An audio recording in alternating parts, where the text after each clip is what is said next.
You probably don't start here, on a big stage or in front of a crowd, speaking as a keynote or as being part of a panel, but it's possible for everyone. I've been doing this for 10 years. I started out as an insecure engineer and never thought I would do this, but I've distilled some of the key steps in a 5-step framework here that I want to share with you guys today. Just like going to the gym, it's all about the reps or the micro reps. So if you never speak up in any meeting, never share your thoughts, this is the first step.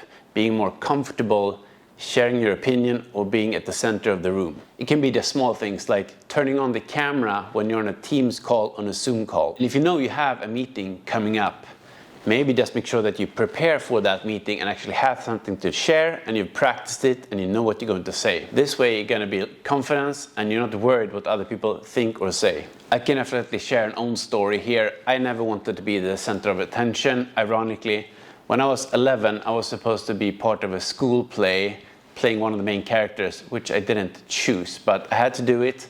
But then luckily, or maybe not so luckily, the day before that, I fell on my bike and broke my wrist. So I couldn't be part of it. Felt really good. I avoided it, but I think if you really need to get better at this, you need to be able to confront these situations and tackle them head on. You can't just avoid these situations. So once you're feeling a little bit better with these initial frictions, maybe you can take a little bit more initiative at work and actually leading smaller breakouts or similar. Then we'll go into the next step, which is more a safe environment. Maybe it's at work that you can share something in front of 5 or 10 colleagues that you trust, and instead of just reading a slide, you think through what you want to say, what the message is, and present it, and you feel a little bit more comfortable being part of the room and the center of attention. From this, you get to what you're actually maybe going for, especially if you're in sales or the business development, which is more proactive, being in front of clients. So examples of this is if you have like sales calls or pitching in front of the clients. You have called for the meeting, they're there expecting you to show up. This, of course, you can deep dive in forever, but obviously one thing is to think through how much time do I have, what do I want to say, and record yourself. So yesterday I was preparing for a call with some colleagues for a client, and I haven't done this dry run with them, but I realized during the client call that 2 of the colleagues really prepared, wrote down everything they wanted to say because they only have a few minutes each. The third person said a lot of, as I said, I think, all the time. That totally kills credibility and people start zoning out, reading their emails or Teams. So if you record yourself and listen, then you will realize pretty fast how exciting or boring you sound, and if you say all the time. Another anecdote here. So I went to high school speech class despite being really frightened of speaking in front of people at that time, but I forced myself to do it. One of the best things I've ever done, and I think Warren Buffett said, if you can't communicate your ideas, it's not worth anything. So highly recommended. Anyhow, the topic you could choose yourself, but the rule was if you ever say in the presentation, you have to restart. And I had a classmate of mine restarting probably for 15 minutes, just getting past the first sentences, because it's so ingrained in our brains to say when we feel unconfident. But if you don't say that, if you're comfortable with silence, the client will trust you more, or whoever you're speaking to, your audience, and they will really memorize you as that confident person in front of the crowd. So now we're coming to the fourth part here. So instead of just being on a sales call with one client perhaps, or whoever you're talking to, now you're in front of a crowd, and this is what some people say is the most scary thing you can do. I have seen some statistics saying that people are more afraid of being in front of a crowd than dying. I'm not sure if that's true, but anyhow, if that's the situation, let me know if you're managed to overcome that.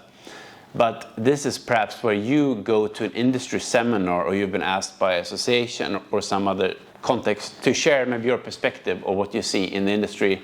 Now it's really time to prepare. So obviously how to structure your presentation is maybe a different topic for another day, but think through what do you want these people to take away after they leave.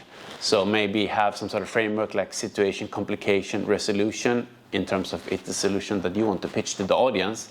But basically, why should they listen to you right now? What's the call to action? And obviously, do you have a solution to this, or what's your perspective?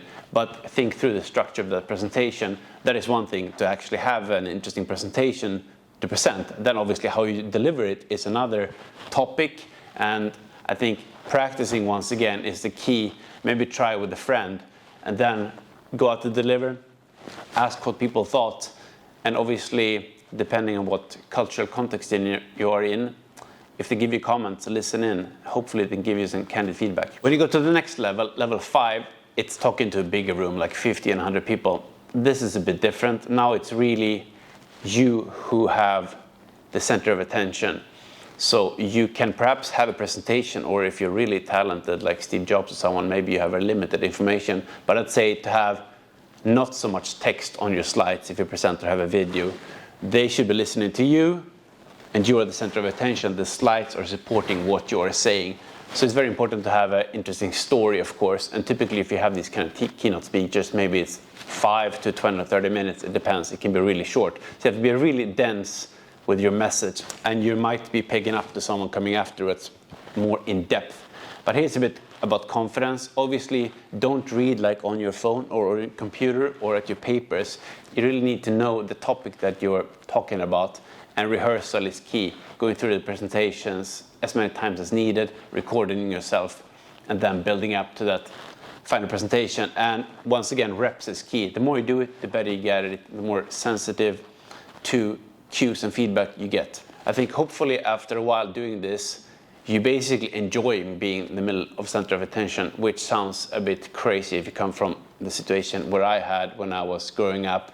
We had a play and I was actively hiding behind other people because I didn't want to be in front of the attention. But when you can really be there, you feel confident in what you're talking about, it's a game changer, and actually look forward to being there speaking in front of crowds. So with these 5 steps, I hope you've helped you a little bit. I can deep dive a lot going forward, but basically think through what's the purpose of this occasion. If it's a sales call, internal presentation, keynote, whatever it is, prepare for it. Make sure you have a clear storyline and go for it. Let me know if you have more questions. I'll be happy to share more. Otherwise, have a good day and see you next time.